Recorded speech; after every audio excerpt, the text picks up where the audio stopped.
Eclesiastes capítulo 3, versos de 12 a 22, diz assim a palavra do nosso Deus: sei que nada há melhor para o homem do que regozijar-se e levar a vida regalada, e também que é dom de Deus que possa o homem comer, beber e desfrutar o bem de todo o seu trabalho.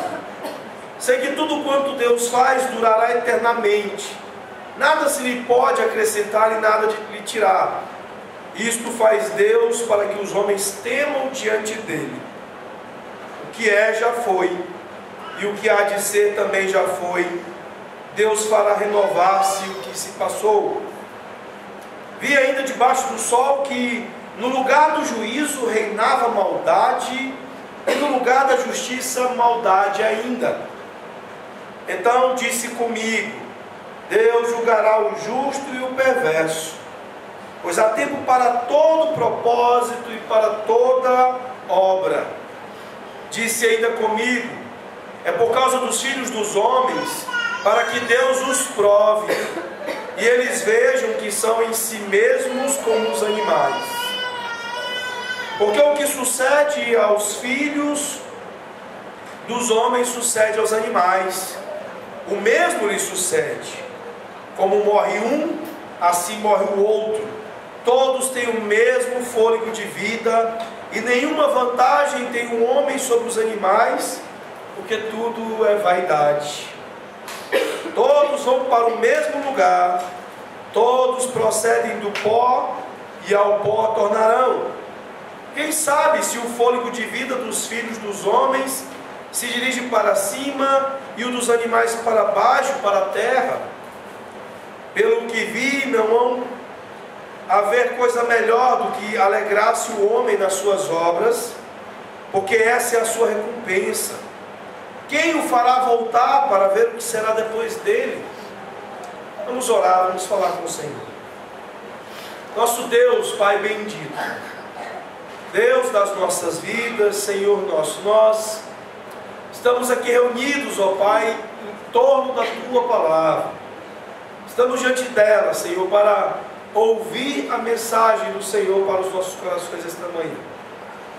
Na certeza, ó Deus, de que a Tua Palavra nos trouxe vida, de maneira, ó Pai, que ela é um convite diário a sermos, ó Pai, mais parecidos com o Teu Filho, o nosso Senhor Jesus Cristo, sendo por ela, ó Pai, provocados, confrontados, ó Deus, expostos, ó Pai, como que na nudez aos nossos próprios pecados, às nossas imperfeições.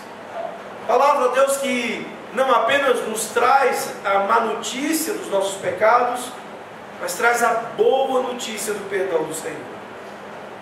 Traz-nos, ó Deus, a palavra da redenção. Traz-nos a palavra de Cristo, nosso Senhor, nos encorajando, nos enchendo de esperança a respeito do fato de que o Senhor está recriando todas as coisas, fazendo novas e formosas novamente todas as coisas, por meio da Tua Palavra, por meio da obra do nosso Senhor Jesus. Ó Deus, que esta palavra possa encontrar lugar nas nossas mentes, nos nossos corações esta manhã. Que o Senhor possa fazer com que ela desça à profundidade dos nossos corações, encontre lugar, e lá de onde procedem todas as fontes da vida, o Senhor possa fazer jorrar semelhança a Ti, renovação em nós da imagem do Senhor, imagem com a qual o Senhor nos fez semelhantes a Ti, e que o pecado, ó Pai, tão cruelmente e duramente afetou, destruiu, borrou, e tem nos impedido, ó Pai, de exercermos criatividade e beleza, força e formosura na vida que havia sido feita, ó Pai, para sermos parecidos contigo. Ó Deus, restaura em nós toda a semelhança a Ti, ó Deus. Restaura em nós, ó Pai, santidade, temor a Ti, a capacidade, ó Pai, de espiritualmente vivermos a liberdade para a qual fomos criados. a de vivermos vidas que sejam agradáveis ao Senhor. Ó Pai, abençoa-nos ao que nós pedimos, no nome do Senhor Jesus. Amém, Deus. Meus irmãos, nós prosseguimos então na exposição de Salomão a respeito do sentido da vida. No domingo passado nós ouvimos na exposição dos 11 primeiros versículos desse capítulo que os eventos da vida eles não possuem sentido se nós não percebermos o que Deus está fazendo. Se nós não estivermos com os olhos claramente fixados nas ações de Deus, que são aquilo que dão todo o sentido à vida, então os eventos para nós não têm qualquer sentido, qualquer significado. O verso 11 diz que Deus fez tudo formoso no seu devido tempo. E nós, com os olhos postos nos eventos da vida, para trazer sentido à nossa vida, temos negligenciado aquilo que Deus tem feito. Nós não estamos com os olhos naquilo que Deus faz, mas diariamente temos colocado os nossos olhos naquilo que nós fazemos, naquilo que o mundo faz, naquilo que a sociedade faz. E por isso nós temos tido dificuldade de encontrar beleza com os nossos olhares. Nós temos visto apenas a feiura de um mundo quebrado, de um mundo escuro, de vidas que promovem eventos na vida carregadas de escuridão. E por isso nós não conseguimos ver aquilo que é belo. E Salomão agora ele começa a trazer uma contra-argumentação, um contraponto de algum questionamento que certamente irá surgir quando nós falamos que a vida, o mundo, estão carregados de beleza quando contempladas, quando vistas, a respeito das coisas que Deus está fazendo. E ele agora nos traz o fato de que muitos de nós podem estar dizendo, mas pastor, onde há beleza, no mundo onde há tanta violência, onde há tanta maldade, onde há tanta injustiça, como eu posso estar tendo dificuldade de ver beleza, sendo certo de que aquilo que eu mais vejo é a feiura da injustiça, a feiura da opressão, é aquilo que perturbou a alma de Abacuque quando ele colocou-se diante do Senhor dizendo: até quando, Senhor? Quando o profeta Malaquias teve que lidar com o cinismo de Judá, que indagava, que questionava o Senhor quanto ao fato de que os maus estavam prosperando. Quando nós olhamos para os eventos do nosso país e passam dias e passam meses, e alguns são presos e depois são soltos na Operação Lava Jato, e os caponetute da máfia nunca são presos. Nós não vemos os líderes serem presos, mas apenas cafés pequenos, peixes menores. E certamente nós olhamos e falamos: diante de tanta injustiça, como é que eu posso ver beleza? E então agora Salomão vem trazendo maldade, injustiça, o próprio mal, como o evento da vida que precisa ser olhado de uma maneira diferente, olhado sob a perspectiva das ações, da obra do nosso Deus, para que nós possamos entender que de fato Deus está fazendo todas as coisas formosas ao seu tempo.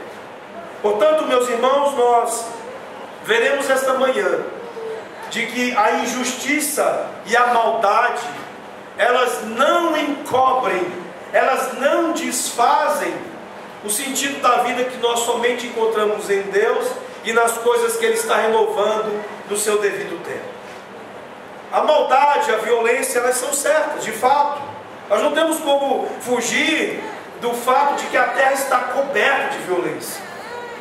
Em Ruanda, alguns anos atrás, em 1994, nós tivemos um massacre tão terrível que chegou-se a 1 milhão de mortos. Chocante, terrível. Tantos anos depois da Segunda Grande Guerra Mundial, tantos anos depois de um período que trouxe tanto desespero, frustração, e agonia, onde certamente havia grande esperança de paz ao final da guerra. De repente, genocídios, massacres como esse de Ruanda novamente acontecem. Mas a violência não está apenas nas guerras civis mundo afora, mas há verdadeiras batalhas, guerras civis sendo travadas nos ambientes menos prováveis, como, por exemplo, numa sala de escola. Nós vimos em 2011 uma professora ser baleada por um aluno em plena sala de aula. E um aluno de pouca idade, um menor, ou de menor, como se diz por aí.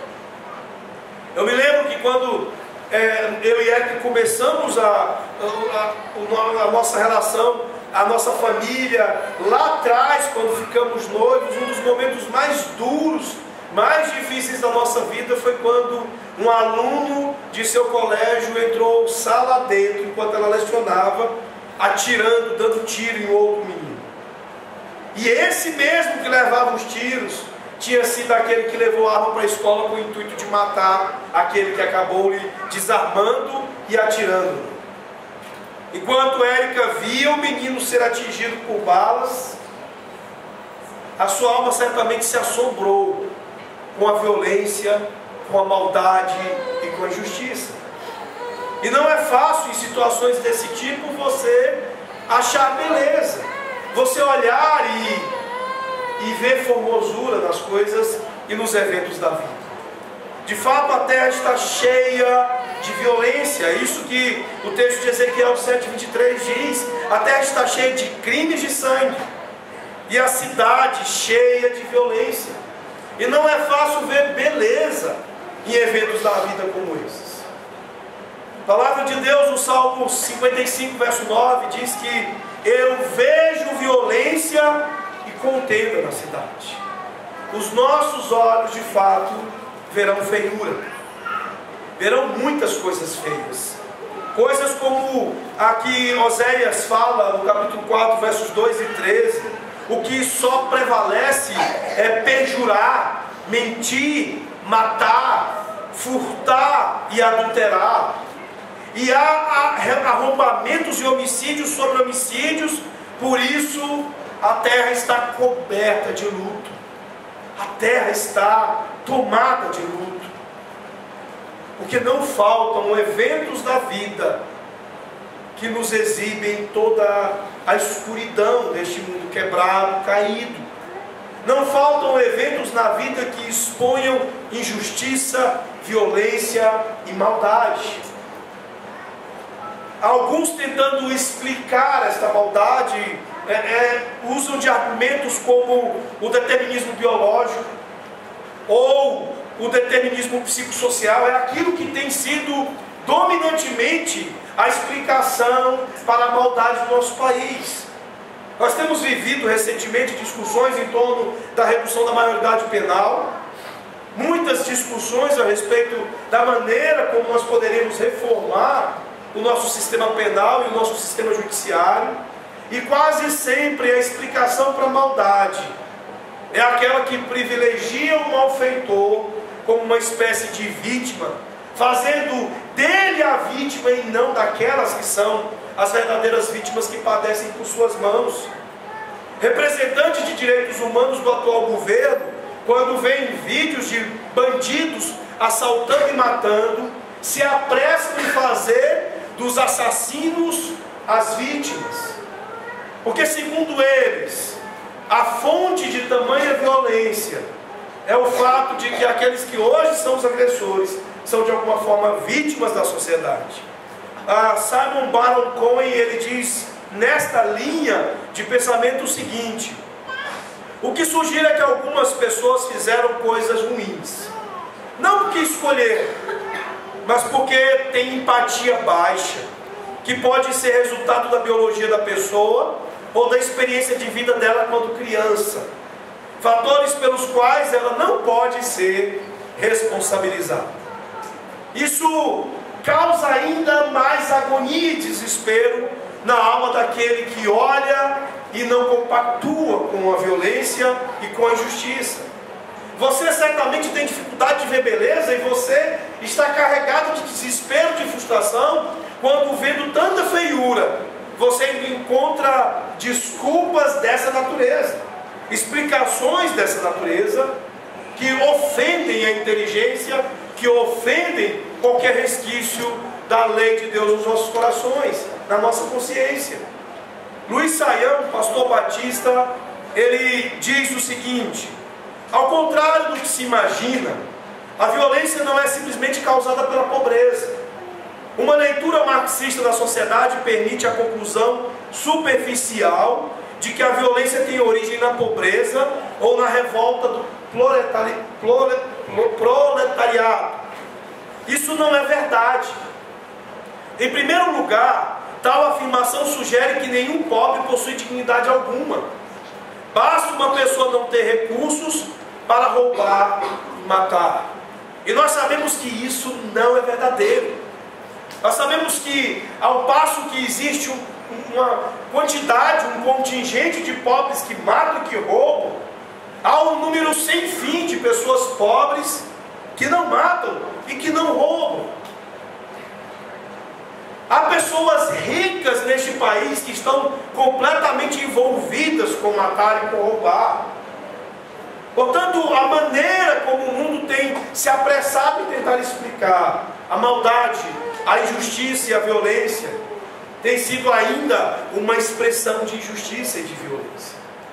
O simples fato da maneira como essas pessoas estão abrindo suas bocas para proferirem ainda mais mentira, faz com que haja, conforme diz o texto de Eclesiastes, ainda mais maldade. Ele diz: vi ainda debaixo do sol que no lugar do juízo reinava a maldade, e no lugar da justiça, maldade ainda. Há uma grande maldade, uma grande injustiça. Quando a senhora, secretária dos Direitos Humanos, diante de um caso clássico de um vídeo de assalto à mão armada, faz do agressor a vítima, ofendendo, injuriando completamente a alma daquele que era de fato a vítima. E então você vai dizer: e então, pastor, como é possível olhar os eventos da vida e ver beleza? É sobre isso que Salomão está nos falando aqui, mas também fazendo eco, coro com toda a Escritura, quanto ao fato de que a maldade e a violência que nós temos visto é apenas uma intensificação do pecado humano na dimensão horizontal. Essas pessoas não são vítimas, e elas não estão produzindo algo pelo qual elas não podem ser responsabilizadas. Antes, há uma intensificação do pecado, à medida em que cada vez mais as pessoas amam o homicídio, cada vez mais as pessoas estão amando a injustiça e a violência. E o nosso Deus nunca esteve com os olhos indiferentes a isso. Em Gênesis capítulo 6, verso 5, a palavra de Deus diz: viu o Senhor que a maldade do homem se havia multiplicado na terra, e que era continuamente mal todo o desígnio do seu coração. Portanto, Salomão não está nos chamando a viver o mundo de Poliana. Aqueles que conhecem a literatura infantil sabem que a prática recorrente de Poliana era a prática de ver beleza onde não há. O convite aqui da palavra do Senhor não é para que você veja como belo que é feio, mas para que você veja os eventos da vida como Deus vê. E de fato o Senhor não está indiferente a toda injustiça, a toda maldade, a toda violência que existe na face da terra. Deus a abomina, Deus a odeia, os seus olhos estão postos diante de toda a maldade praticada pelo ser humano. Mas a palavra de Deus diz que, não obstante o Senhor ter tudo sob os seus olhos, Ele está fazendo formosas todas as coisas. E nós precisamos entender isso. E nós precisamos compreender isso e aplicar isso às nossas vidas, para vivermos a vida olhando a vida como Deus olha. Tiago capítulo 4, verso 1, falando sobre isso, sobre esta intensidade do pecado horizontalmente, ele diz: de onde vêm as lutas e as brigas entre vocês? Elas vêm dos maus desejos que estão sempre lutando dentro de vocês. Não são condições biológicas, não são condições ou determinações psicossociais, não é trauma de infância, não é culpa do seu pai, da sua mãe, não é culpa do fato de você não ter sido instruído na melhor das escolas. O problema é o coração. O problema da injustiça, da maldade, dos eventos tão terríveis que nós assistimos diariamente, é do coração humano. Vem de dentro destas pessoas. Vem da intensidade da luta do nosso próprio coração, onde a carne se impõe, onde Satanás está ali tentando alimentar, estimular o uso da carne, e o nosso próprio desejo mau, tentando buscar satisfação daquilo que ofende ao nosso Deus, daquilo que é a ofensa às leis do Criador. Portanto, meus irmãos, nós precisamos entender o que a palavra de Deus nos fala sobre esse texto. Nesse texto, para que possamos continuar a tentar entender como olhar o mundo, os eventos da vida e, em particular, aqueles eventos que envolvem justiça, maldade e violência. E a pergunta que nós podemos usar para começar é: nós podemos ter esperança? Certamente que sim. Esses versículos, começam com a argumentação, a afirmação do versículo 11. Olhe novamente para a sua Bíblia e veja no versículo 11 o que exatamente diz o texto de Eclesiastes: tudo fez Deus formoso no seu devido tempo, também pôs a eternidade no coração do homem, sem que este possa descobrir as obras que Deus fez desde o princípio até o fim. Domingo passado nós vimos que Deus está fazendo novas todas as coisas. Deus colocou no nosso coração um senso de eternidade. Haverão variações de expressão com relação a isso. O senso divinitatis, que é um senso primário de desejo do Criador, de desejo da divindade. Todo homem tem isso. Por isso que todo homem busca um Deus.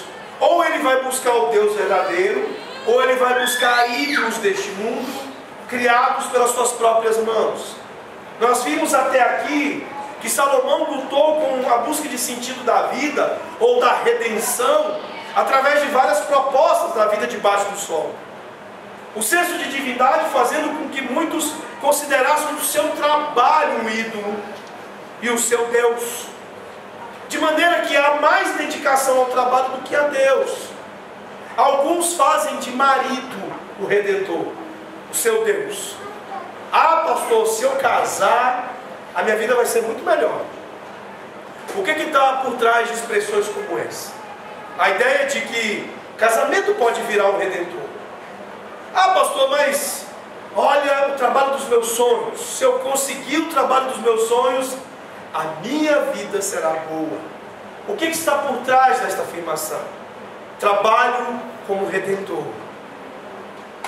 Deus colocou em nossos corações um senso de eternidade, mas ao mesmo tempo é apenas um senso. Nós não cumprimos toda a obra de Deus. Nós não sabemos o que Deus fez no começo com detalhes. Nós não temos a visão completa das coisas que Deus vê.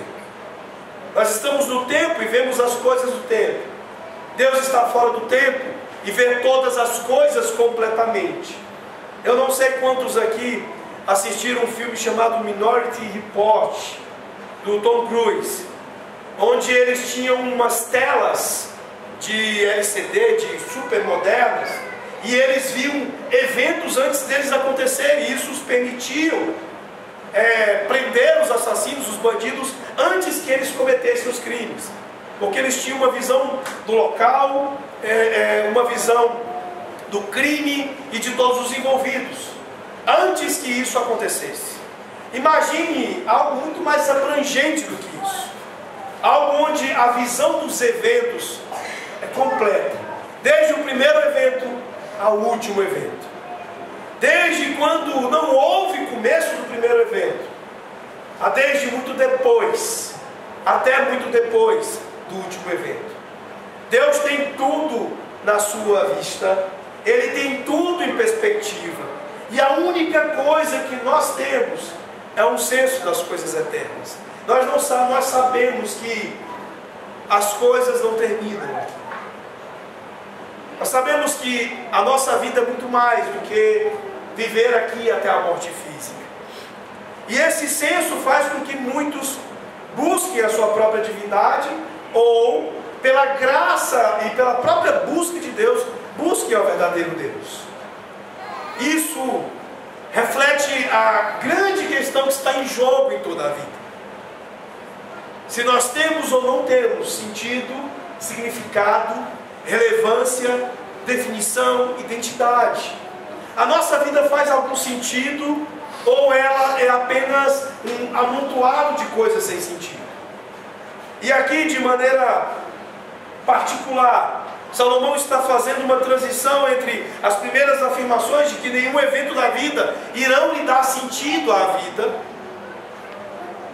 àqueles que de fato nos parecem roubar a perspectiva, o senso de eternidade de que Deus está de fato renovando todas as coisas, quando aos nossos olhos parece que o mal está ganhando, quando aos nossos olhos que não conseguem ver tudo que Deus fez, que não conseguem vislumbrar a afirmação de Apocalipse 21:6, quando é dito que tudo está feito, e nos parece tão distante a realidade da justiça e da renovação de todas as coisas.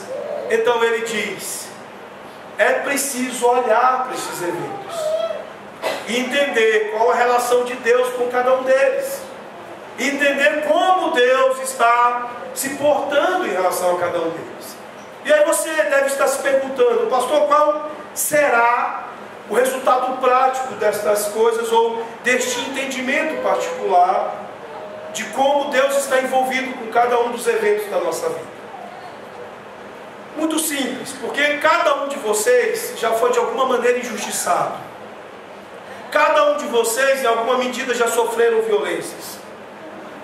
Cada um de vocês está, de alguma maneira, atormentado por conta da maldade. E possivelmente, esses eventos da vida, devem ter deixado vocês amargurados, com dificuldade de lidar com a própria vida. Amargurado com injustiça do trabalho, amargurado com injustiça social, com a injustiça do nosso país de uma maneira geral. E essa amargura tem dificultado a maneira de você viver uma vida contente, satisfeita, e cujo sentido está claramente estabelecido em Deus e no propósito da vida que nós achamos em Deus. A injustiça no trabalho pode estar lhe roubando a satisfação em Deus. A injustiça no relacionamento com as pessoas pode estar lhe amargurando e lhe roubando o contentamento com a vida que você tem. A injustiça familiar, um ambiente familiar opressor, amargurado, pode estar lhe roubando a satisfação com a vida como Deus lhe deu. Essa semana passada nós começamos a resolver as coisas que nos ajudam nisso. Mas aqui Salomão nos fala ainda mais a respeito do que pode nos ajudar a lidar com esta amargura, com este coração pesado de não entender e não se satisfazer com a vida que Deus nos deu e como Ele nos deu. E a primeira coisa importante que Salomão estabelece para que nós venhamos a lidar com essa amargura com essa falta de compreensão dos eventos da nossa vida, é o fato de que há uma verdade declarada aqui nos versos 16 e 17. Ele diz que Deus julgará o mal. Vejam comigo. Vi ainda debaixo do sol que no lugar do juízo reinava a maldade, e no lugar da justiça, maldade ainda. Então disse comigo: Deus julgará o justo e o perverso, pois há tempo para todo propósito e para toda obra. Meus irmãos, se você não consegue ver o que Deus está fazendo em relação aos episódios de violência, injustiça e maldade sobre a terra, comece por esta verdade declarada por toda a Escritura: Deus julgará o mal. E isso diz respeito às outras pessoas, mas também diz respeito a você. É interessante a providência de Deus, a oração do presbítero Márcio, e alguns insights sobre uma antecipação do sermão, da mensagem que nós estamos agora expondo. Vocês se lembram que na oração ele pediu pelo nosso país, e ele disse que estes que vivem no nosso país não sabem ou vivem como se não soubessem que eles darão conta diante do Senhor. Mas que nós também precisamos lembrar que nós também estaremos diante do Senhor. E isso é muito importante para nós. Salomão está chamando a atenção para o fato de que Deus é o juiz de toda a terra. Deus não apenas está fazendo formosas todas as coisas, mas Ele também porá sob julgamento todas as coisas que não são formosas. Todas as coisas que são feias e que trazem aos nossos corações o peso do lamento, da tristeza, da indignação. Deus porá todas estas coisas sob o seu julgamento. E isso é muito importante. E vejam Gênesis 6, versos 5, 11 e 12. Vocês se lembram que o Senhor viu a maldade do homem, que a maldade do homem havia se multiplicado sobre a terra. O texto no verso 11 diz: a terra estava corrompida à vista de Deus e cheia de violência. Viu Deus a terra e eis que estava corrompida, porque todo ser vivente havia corrompido o seu caminho na terra. Esse é um sentimento recorrente. O fato de que a maldade no mundo, o fato de que a injustiça e violência no mundo é um sentimento antigo, não é novo. Algumas pessoas parecem viver como se na época do regime militar não houvesse maldade e injustiça sobre a face da terra. Alguns de nós parecem pensar que há algum país da face da terra onde não se veja maldade e injustiça. Deus julgará o mal.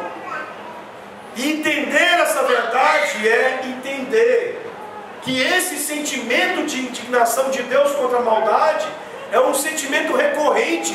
Deus está indignado com o mal desde que Satanás pecou, desde que Adão e Eva pecaram, desde que a violência se multiplicou sobre a face da terra e Ele lançou sobre a terra águas e mais águas, o dilúvio, para apresentar à terra o seu juízo. O que nós precisamos tomar cuidado diante dessa verdade é de achar que Deus tenha nos abandonado, é de achar que Deus esteja indiferente aos eventos da maldade sobre a terra e de alguma maneira tenha abandonado o seu povo. Os olhos de Deus, meus irmãos, estão atentos sobre a terra. Ele não está indiferente à maldade. Muito pelo contrário, Deus perfeitamente se indigna contra a maldade e contra a injustiça. Por quê? Porque só Ele é santo. Só Ele de fato não vê residir nele nenhuma mancha, nenhuma mácula e nenhuma sombra de maldade. Verso 17 diz que Deus julgará o justo e Deus julgará o perverso. Deus julgará toda a terra. Lucas capítulo 18, verso 7, nos indaga da seguinte forma: não fará Deus justiça aos seus escolhidos, que a Ele clamam dia e noite? Embora pareça demorado em defendê-los, digo-vos que depressa lhes fará justiça.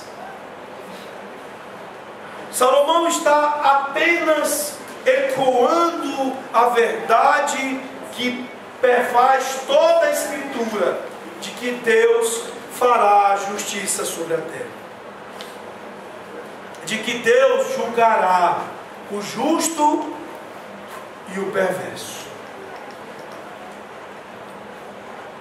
Portanto, quando você olhar para o mal, quando você olhar para a injustiça, quando você olhar para a feiura dos eventos da Lava Jato e achar que Sérgio Moro não está conseguindo estabelecer justiça, lembre-se, Deus é o juiz de toda a terra, e Ele julgará o justo e o perverso.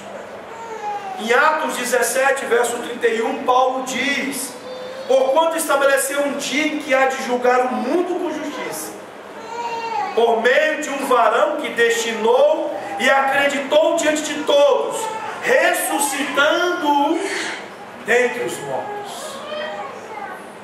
Jesus, Ele mesmo, não estará no dia final, como muitos pensam, como um advogado, mas como o juiz de toda a terra. Aquele que num foro, aquele foro comandado por Pôncio Pilatos, o juiz que lava as mãos, aquele que foi desprezado, humilhado, aquele que foi objeto de chacotas, de todo tipo de ofensa, ele será o juiz de toda a terra. O Pai concederá ao seu filho a posição de julgador de toda a terra. Portanto, quando você olhar para os eventos da vida, quando você olhar para a injustiça, quando você olhar para a maldade, para a violência, lembre-se, Jesus julgará tudo isso. Ele depressa fará a sua justiça. O seu coração não deve se amargurar. O seu coração não deve se atolar diante dos eventos feios da vida, mas entender que, assim como Jesus está fazendo novas todas as coisas, tornando formosas todas as coisas, Ele colocará debaixo de juízo toda a feiura da maldade. Sem essa verdade, a vida se torna sem sentido. E Salomão, ele se apressa em dizer que viver sem essa compreensão nos iguala aos animais. Você sabe qual a diferença entre aqueles que saem domingo de manhã de suas casas para adorar a Deus, para exercitar a confiança na justiça de Cristo, para aqueles que repousam na sua casa com as consciências tranquilas, fora da presença de Deus? A diferença é que estes sabem que Jesus julgará toda a terra. E a Bíblia diz que não julgará apenas os injustos, mas o justo e o injusto serão julgados. Com a diferença de que aquele, o justo, que confia na justiça de Cristo, a ele lhe será retirado toda a condenação que se lhe possa recair. Aquele que vive a vida indiferente a Deus, aquele que repousa nas suas atividades, ignorando o juiz de toda a terra. Vejam comigo os versos 18 em diante. Ele diz: disse ainda comigo, é por causa dos filhos dos homens, para que Deus os prove, e eles vejam que são em si mesmos como os animais. que é aqui a natureza da semelhança que Salomão está estabelecendo? O mal sem contenção, ele rouba o homem de sua humanidade. Vejam só onde existe semelhança entre os animais e os homens indiferentes a Deus. Os animais não têm elementos de autocontrole. Apenas o que pode ser imposto a eles, de freios externos, é aquilo que os controla. Coleira, né? Você coloca a coleira lá no asma e ele ainda fica mordendo a coleira, prendendo de alguma maneira. Apenas o que pode ser imposto a eles de controle é aquilo que funciona. Eles agem de acordo com o instinto cru, com o desejo de sua carne. Assim é a humanidade sem Cristo. Eles não possuem qualquer desejo de Deus. Eles não possuem qualquer ânimo pelo Criador.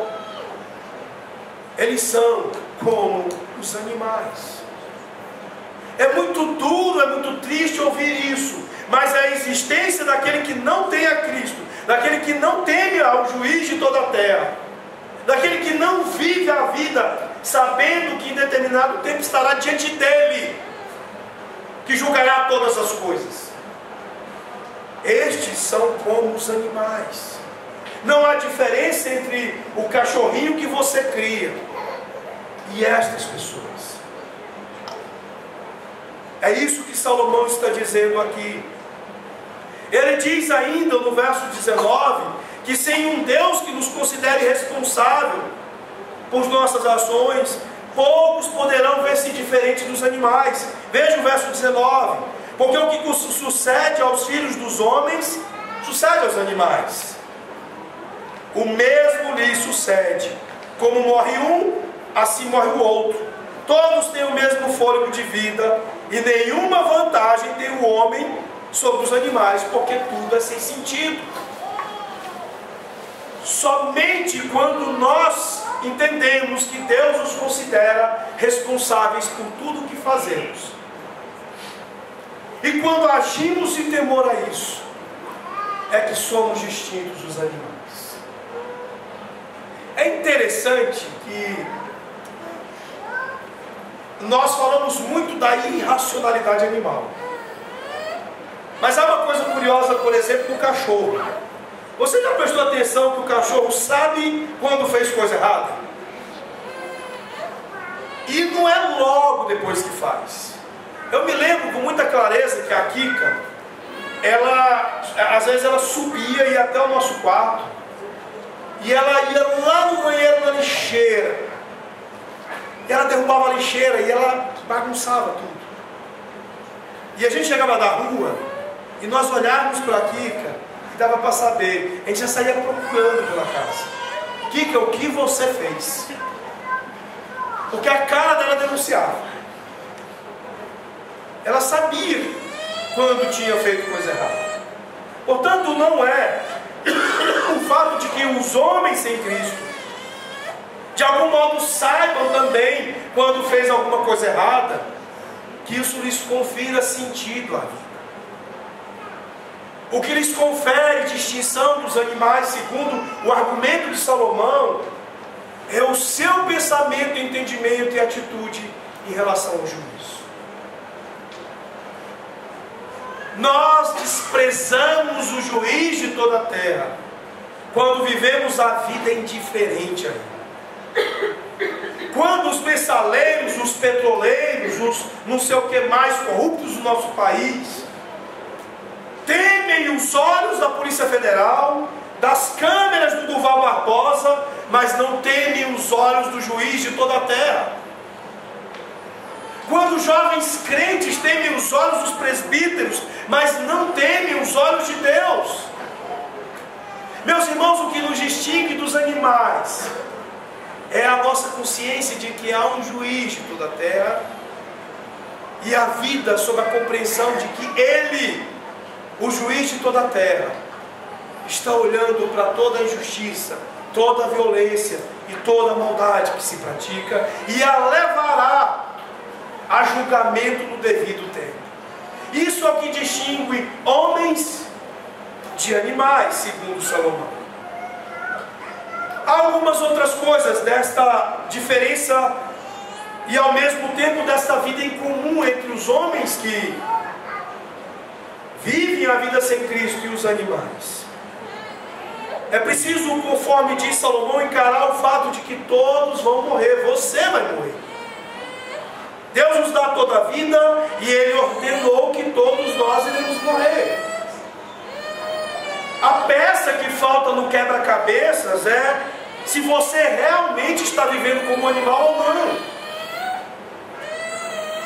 O verso 17 claramente diz quando você estará vivendo como um animal. E Hebreus 9:27 faz coro com relação a isso. Diz: e aos homens está ordenado morrer uma vez, e depois disso o juízo. O cachorrinho, ele vive, e ele não está nem aí, né, gente? Ele cachorro é treinador, come lixo, né? A gente vivia tendo que dar remédio, aqueles antitóxicos para a Kika, porque ela, depois de um certo tempo, como ela gostava de lixo, né? E aí você ficava assim: nossa, cachorro, você é boa, cachorro, mas que você come lixo.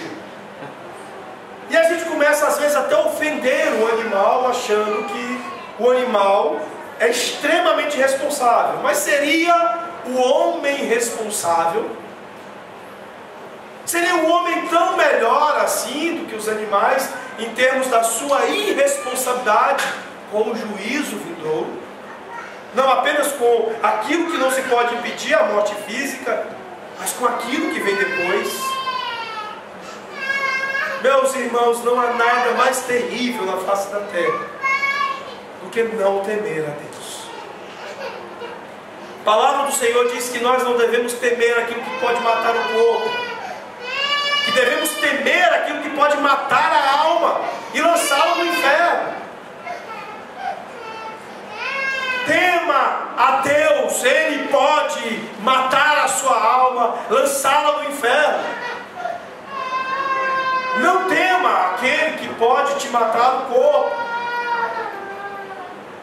Quando você estiver sossegado na sua indiferença com o Criador, lembre-se, você vai morrer, e depois disso, você será colocado no tribunal diante dele. Viver ignorando isso te iguala a um cachorrinho, a um lagartozinho, a uma borboletazinha, a um peixinho, a todos os animais. Você está mergulhado em irracionalidade e em falta de sentido da vida, se você despreza o Criador, se você não o reputa como a coisa mais gloriosa e mais importante da sua vida. Salomão está trazendo aqui a lógica de um incrédulo. O incrédulo, se você remover os seus pensamentos todos e os contar, você não verá Deus. Deus já fora removido de todos os seus pensamentos. Salomão diz que, de acordo com esta maneira de viver, tudo é sem sentido, tudo é vaidade. O único propósito na vida é ser feliz e tentar ficar longe da dor. E isso só é possível quando Deus é o centro das nossas vidas. E a nossa sociedade hoje, a cada dia, remove mais o Senhor. Eu não sei se isso te assusta, mas é absurdo o quanto o dia do Senhor tem se tornado o dia de tantas coisas menos do Senhor. Eu não me alegro, eu me entristeço, e isso deveria entristecer a todos os crentes, saber que o eixão é fechado nos domingos, para que as pessoas com aparência de felicidade, de contentamento, fiquem ali pulando com seus tênis choque, com seus shortinhos ridículos, com suas camisas coloridas, como se ali houvesse felicidade em desprezar o Criador. Deveria entristecer o coração de crentes ver os parques da cidade lotados, cheios, repletos no dia do Senhor. Essas pessoas não estão felizes, elas estão dadas com a falta de sentido, com a infelicidade certa, com o julgamento vindouro. Elas estão desprezando o Criador. Elas preferem correr no parque do que adorar o nome de Deus. Elas preferem fazer o seu culto matinal do que exaltar o nome do juiz de toda a terra.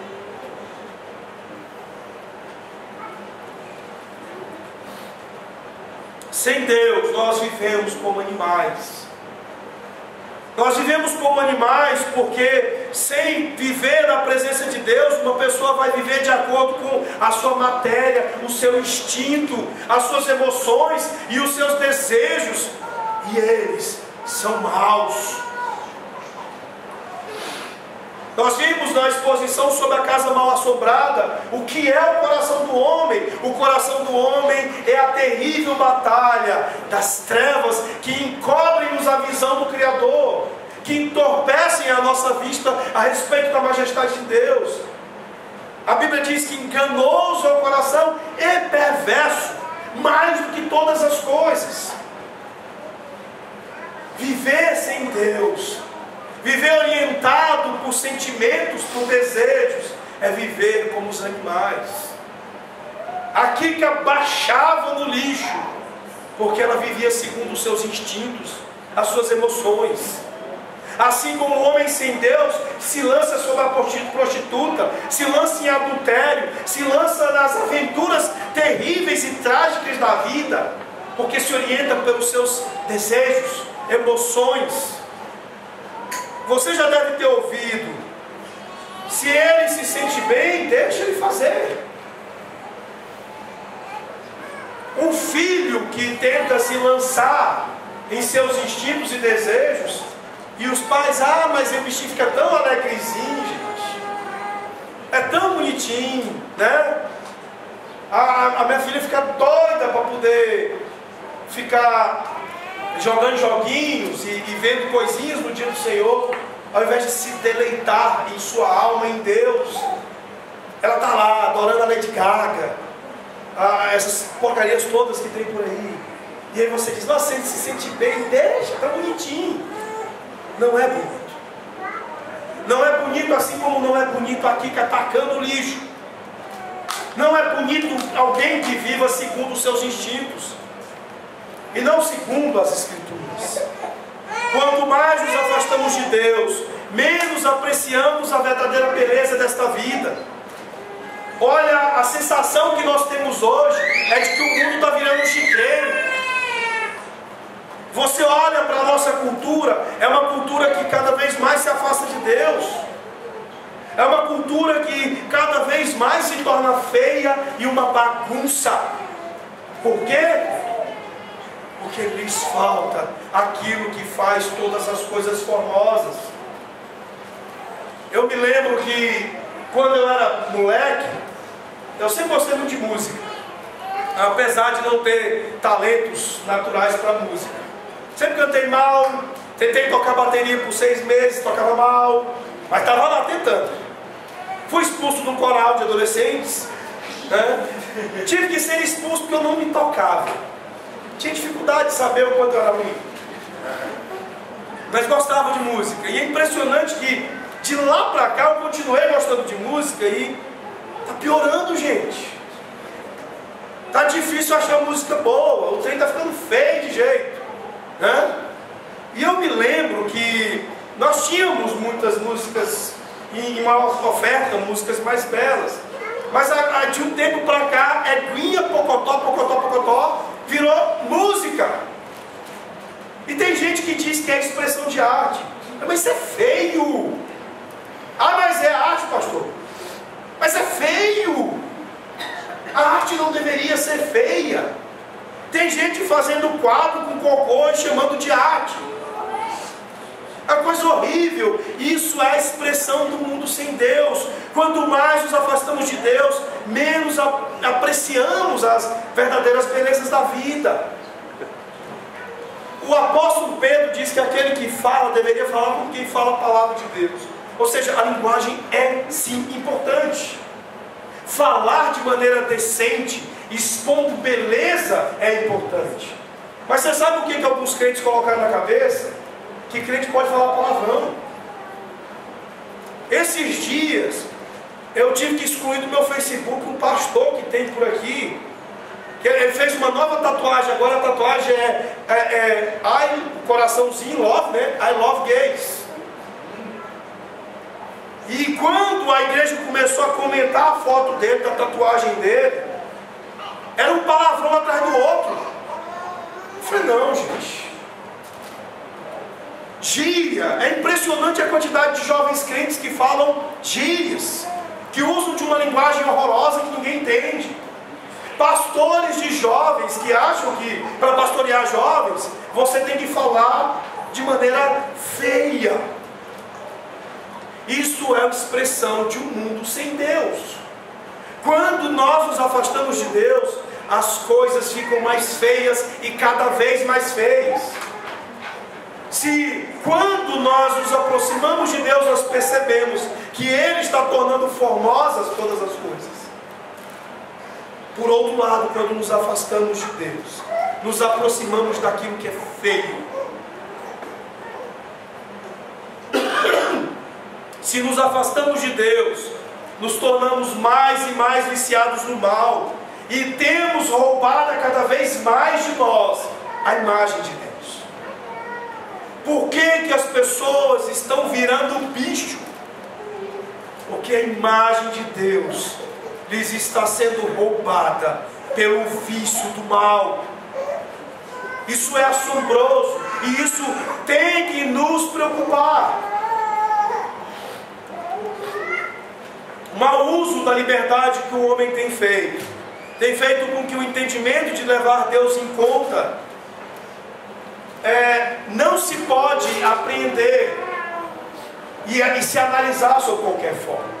A palavra de Deus, ela nos fala de que o homem não tem aprendido naturalmente a respeito dessas coisas. Vejam comigo os versos 20 e 21.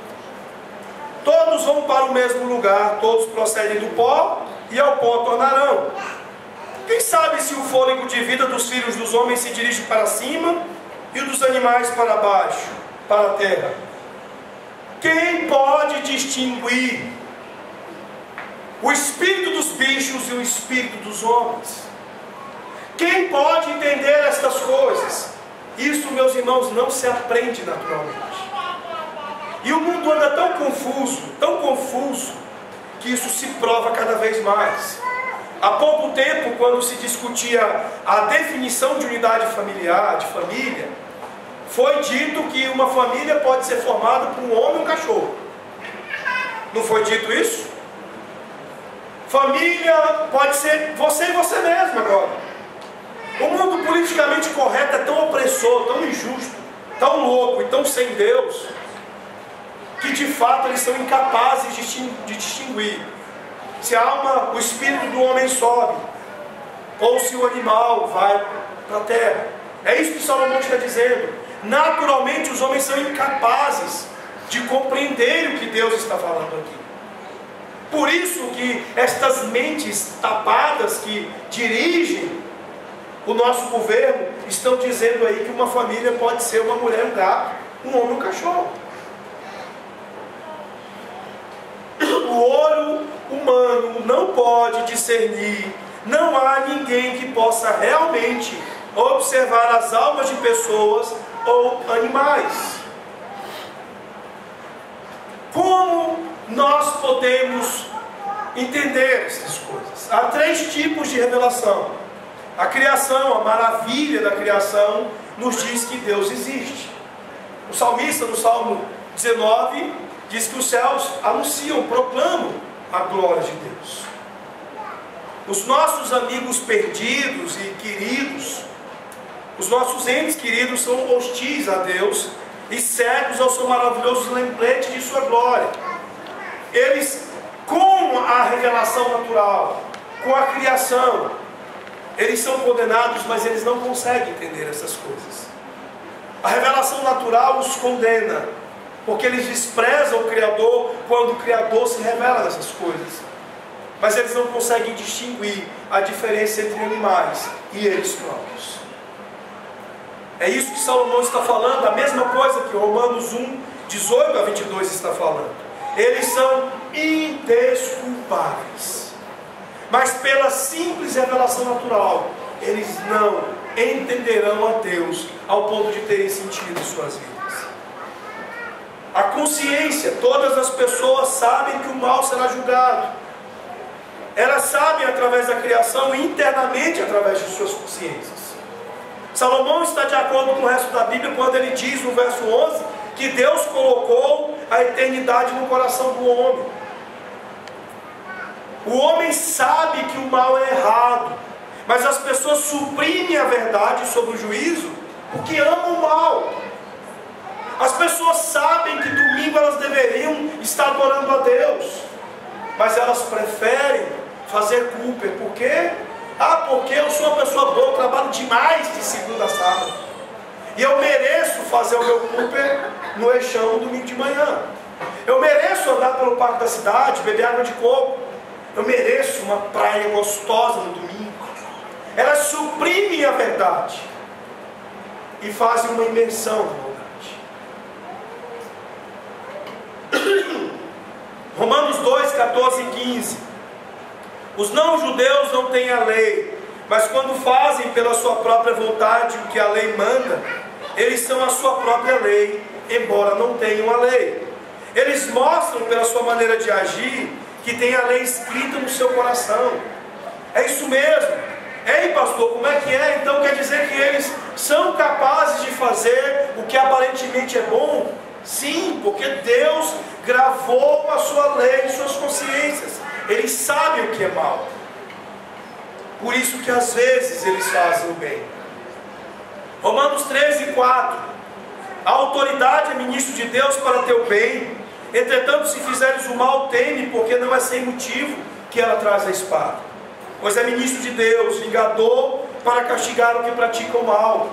Deus também concedeu freios sociais.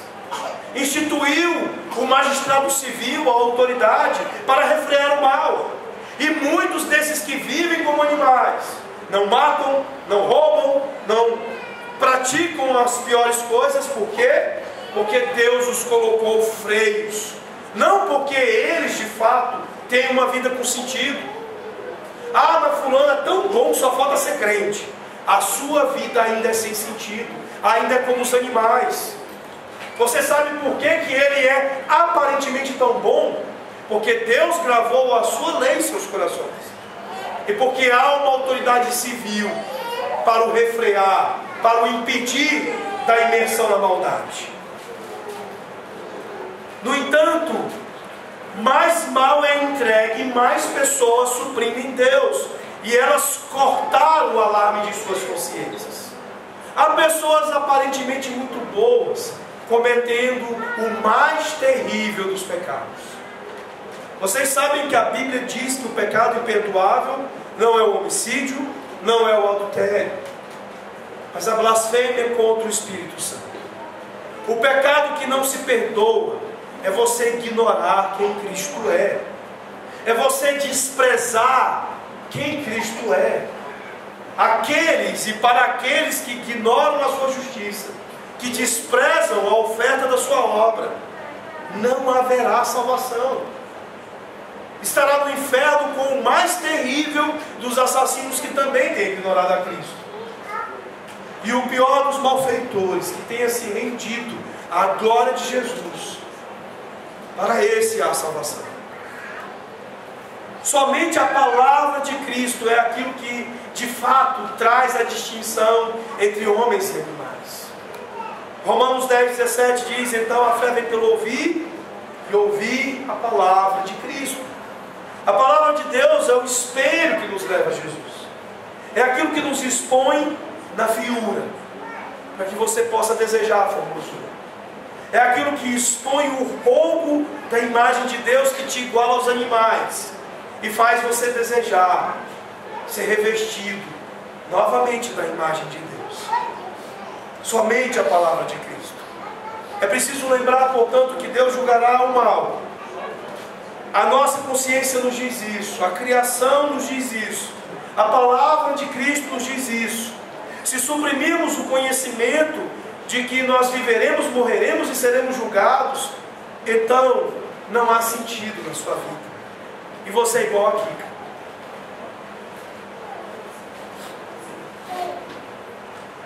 Deus julgará todas as coisas. E como é que isso afeta a nossa vida? Como isso muda a nossa maneira de viver? Algumas verdades para que você saia daqui para viver. Primeira coisa é que você precisa admitir, aceitar o controle de Deus sobre sua vida. Entender que há um controle de Deus sobre a sua vida, e este controle estabelece onde é o terreno do seu contentamento. Você precisa estar contente nos limites estabelecidos por Deus. Você não pode achar que você precisa de algo que Deus não te deu para que haja contentamento em seu coração. Se Deus de fato está conduzindo a sua vida, dirigindo a sua vida e fazendo tudo formoso no seu tempo, e você vive insatisfeito, infeliz, então você não compreendeu isso.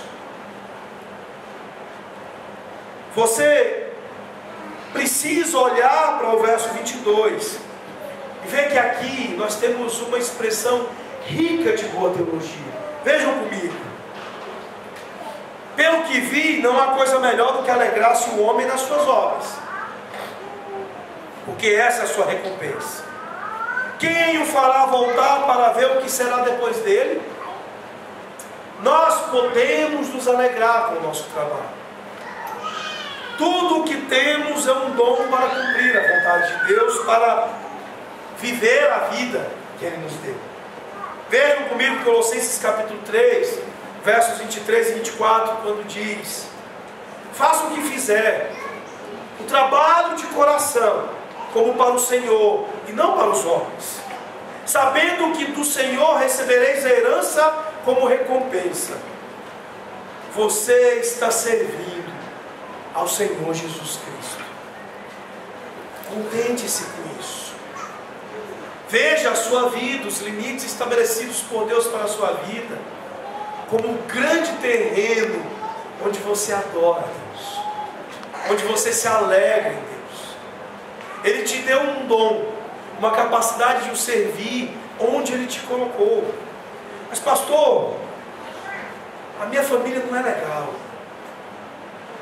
está cheio de ímpio.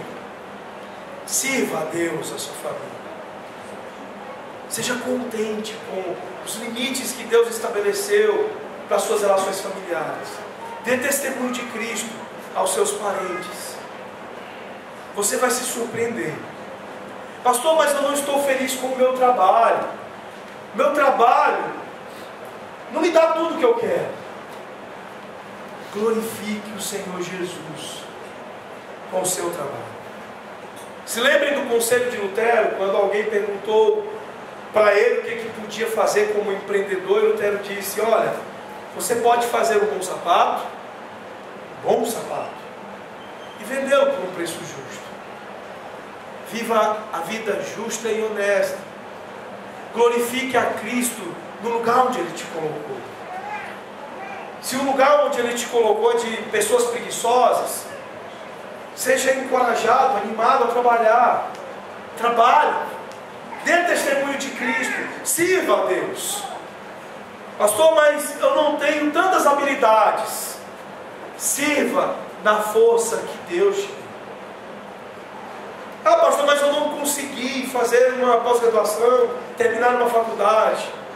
Faça o nome de Deus glorificado, dentro dos limites da força que Deus te deu. Isso você pode fazer. Se a vida está carregada de injustiça, de opressão, de maldade, por outro lado, nós podemos servir a Deus. E é isso que tem faltado em nosso país. E mais uma vez, foi essa conexão de providência da oração do presbítero Márcio no começo do culto, quando ele diz que nós somos sal e luz do mundo. Sal da terra e luz do mundo. Nós somos diferentes dos animais porque nós tememos a Deus. E porque nós estamos dispostos a viver para Ele. O texto de Hebreus 13:5 diz que nós devemos manter a nossa vida livre do amor ao dinheiro e nos contentarmos com o que temos, porque Deus disse: eu nunca te deixarei, eu nunca te desampararei. E nessas promessas você deve descansar. Você deve descansar em Deus, desde que Ele seja Deus. Confie nele, descanse nele. Nós somos impotentes para controlar onde nós nascemos, como nossas famílias vivem, nossas habilidades. Nós somos impotentes quanto a isso. Isso cabe a Deus. Cabe a você temê-lo e obedecê-lo. Descansar nele e confiar nele. Salmo 44, verso 6 diz: não confio no meu arco, e não é a minha espada que me salva. Quando você observar o mal, o que você pode fazer é, com a ajuda de Deus, esforce-se para viver uma vida cristã coerente em um mundo escuro. Eu me lembro sempre da oração de Matthew Henry, quando ele foi assaltado, e ele orou a Deus: Senhor, obrigado, porque Ele poderia ter tirado a minha vida, mas Ele me tirou apenas a minha carteira e pertences. Senhor, obrigado, porque eu fui assaltado, eu não assaltei. Diante da injustiça, o que nós podemos fazer é amar a justiça. Não como o justiceiro da terra, mas como aquele que serve ao Deus da justiça. Retorne o mal com o bem. Romanos 12:21, não te deixes vencer pelo mal, mas vença o mal com o bem. Isso você pode fazer. E finalmente, sempre faça boas obras. O texto de Tito, capítulo 2, verso 14 diz: Cristo deu a si mesmo por nós, para nos remir de toda iniquidade e purificar para si um povo, para a sua possessão, que são zelosos de boas obras. O termo grego para zelosos é de um povo que é fanático por fazer o que é bom. O povo que está queimando de vontade de fazer aquilo que é bom. Efésios 2:10 diz que nós somos feituras dele, criados em Cristo Jesus para boas obras, as quais Deus preparou de antemão para que andássemos nela. E Hebreus 10 diz que nós não devemos deixar de congregar, de estar junto com os santos do Senhor. Você sabe por quê? Porque nesse convívio nós nos estimulamos uns aos outros ao amor e às boas obras. Aqui nós respiramos, aspiramos justiça e desejo de justiça. E é assim que nós devemos viver num mundo onde falta tanta esperança, onde há tanto desespero, onde há tanta injustiça e maldade. O salmista diz ainda que o nosso olhar de esperança é para a eternidade. Nós devemos olhar para frente, certos de que o próprio Deus nos virá para o socorro. Jesus é o nosso socorro. Ele é a nossa justiça. Feche os seus olhos. Vamos orar.